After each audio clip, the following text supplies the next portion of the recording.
이번 조류 인플루엔자로 미친 듯이 치솟는 미국의 계란 가격. 고양이까지 인플루엔자 감염이 보고되었습니다. 그럼 다고리 칠면조가 포함된 사료를 피해야 할까요? 너무 걱정됩니다. 안녕하세요 여러분. 닥터콜라입니다. 오늘은 계란 가격 폭등으로 암탉 렌트 현상이 등장하고 반려동물 사료 검사에서 논 네거티브라는 애매한 결과가 나오면서 고양이에게 전파된 인플루엔자 문제가 그 주인공인데요. 여기에 워싱턴과 오레곤 주의 사료 검사 결과와 그들의 입장, 그리고 이번에 닭과 고양이에게 전파된 인플루엔자 종류와 그 상위 카테고리 등도 함께 살펴보겠습니다. 먼저 여러분도 아시다시피 요즘 미국의 계란 가격이 엄청나게 올랐습니다. 평소 식탁에 자주 올랐던 계란이 이제는 사치품처럼 느껴질 정도인데요. 이로 인해 일부 소비자들은 암탉 대여라는 기발한 해결책을 선택하고 있습니다. 집에서 직접 신선한 계란을 얻기 위해 암탉을 일정 기간 임대하는 방식인데요. 이는 식품 공급 체계의 불안정성과 농가의 경제적 어려움이 만들어낸 결과라고 볼 수 있습니다. 반려동물 쪽에서는 또 다른 논란이 벌어지고 있습니다. 최근 고양이에게서 조류 인플루엔자, 즉 HPAI, 고병원성 조류 인플루엔자 바이러스가 검출되었다는 보도가 있었습니다. 그런데 이 검사 결과를 설명할 때 사용된 용어가 바로 논 네거티브입니다. 여러분, 논 네거티브라는 표현 들어보셨나요? 이는 검사 결과가 완전한 음성이 아니라는 의미이지만 동시에 확실한 양성 판정도 아니라는 애매한 상태를 말합니다. 이 때문에 많은 소비자들이 우리 고양이가 위험한 건가? 라는 불안에 빠지게 되었습니다. 이와 관련해 워싱턴과 오레곤주의 농업부가 큰 목소리를 내고 있습니다. 워싱턴주와 오레곤주 농업부는 2025년 2월 14일에 원료 반려동물 사료와 관련하여 HPAI의 위험성에 대해 경고하는 공지를 발표했습니다. 이 보도자료들은 오리건의 한 집안의 실내 고양이가 조류 인플루엔자와 관련된 질병에 걸렸다는 사례를 근거로 검사 결과를 양성으로 해석해 소비자들에게 주의를 촉구하는 내용을 담고 있습니다. 그러나 반려동물 사료 제조업체 와일드 코스트 팻 푸드에서 받은 검사 결과는 넌 네거티브와 네거티브가 혼재된 결과로 확정적인 양성 판정을 내리지 못하였습니다. 이에 대해 일부에서는 검사 결과가 추가 분석이 필요한 애매한 상태임에도 불구하고 소비자 안전을 최우선으로 고려한 경고 조치라고 평가하는 반면 또 다른 시각에서는 불필요한 불안을 조성하고 있다는 지적도 나오고 있습니다. 이번에 닭과 고양이에게 전파된 인플루엔자에 대해 좀 더 과학적으로 살펴보겠습니다.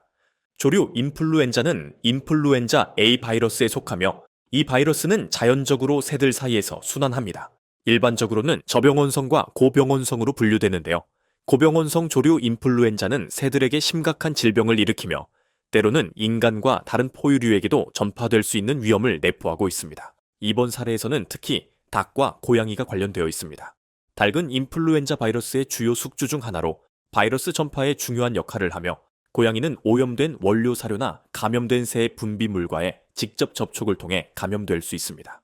고양이는 인플루엔자 바이러스의 수용체가 풍부해 감염에 취약하다는 연구 결과도 있으니 이 점은 특히 주의가 필요합니다. 이번에 전파된 인플루엔자 바이러스는 상위 분류로 인플루엔자 A 바이러스에 속하며 그 하위 아형 중 H5 계열, H5N1이나 H5N9과 같이 고병원성을 띠는 바이러스들이 포함됩니다. 이들 바이러스는 감염 시 새들 사이에서 급격한 확산과 높은 사망률을 보이며 일부 포유류에도 전파될 수 있으나 현재까지 인간 간 전파는 확인되지 않고 있습니다. 이와 같은 상황 속에서 CDC와 FDA의 입장도 주목할 만합니다. CDC는 인간에게 미치는 조류 인플루엔자 위험이 낮다고 평가하며 감염 사례가 주로 작업 현장에서 발생하고 사람 간 전파는 확인되지 않았다고 밝혔습니다. 특히 반려동물에서 감지된 사례는 제한적이라는 입장을 강조합니다. 다만 검사 결과가 논 네거티브라는 모호한 표현으로 소비자들이 과도한 불안에 빠지는 것은 우려스럽다는 점도 언급했습니다.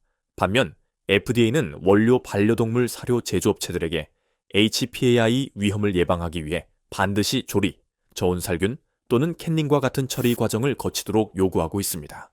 이는 원료에서 발생할 수 있는 오염을 사전에 차단하기 위한 예방 조치로 올바른 조리, 74도 이상에서 충분히 가열과 식품 위생 관리가 바이러스 제거에 효과적이라는 과학적 근거를 바탕으로 하고 있습니다. FDA의 해당 예방 조치는 생식을 하거나 고온 건조하지 않은 사료에 대해 위험성을 고지하는 것이 아니라 감염된 가금류나 쇠에서 나온 미가공 우유, 날고기, 미가공 계란 등 오염된 원료를 섭취할 경우 반려동물, 특히 고양이가 심각한 질병이나 사망에 이를 수 있다는 점을 고려한 것입니다. 반면 강아지는 증상이 경미한 편이나 위험은 여전히 존재합니다. 일부 업계에서는 고병원성 인플루엔자 백신 개발을 진행 중이나 백신 사용 시 감시와 수출 등 여러 문제점이 고려되고 있습니다. 생산자는 자신이 신뢰하는 원료 관리 체계를 가진 사료를 사용하고 있음을 언급하며 소비자들도 신중하게 제품을 선택하고 안전한 식품 취급에 주의를 기울일 것을 권장합니다. 일부 펫 보호자들이 닭을 포함한 가금류를 피하면 안전하다는 방식으로 대응하고 있지만 실제로는 그 방법이 완전한 안전을 보장하는 것은 아닙니다. 이번 인플루엔자 바이러스에 40건의 가축이 감염된 것으로 보고된 것처럼 가금류로부터 발생한 바이러스가 환경과 다양한 경로를 통해 다른 동물에게 전파될 가능성은 여전히 존재합니다. 조류 인플루엔자는 강아지와 고양이 모두 감염될 수 있지만 고양이가 특히 취약하며 백신 개발 소식이나 관련 영상이 나오면 그 심각성을 인식해야 할 시점이므로 지금은 크게 걱정할 단계는 아닙니다. 이상으로 오늘의 소식을 마치겠습니다. 저는 닥터콜라였습니다.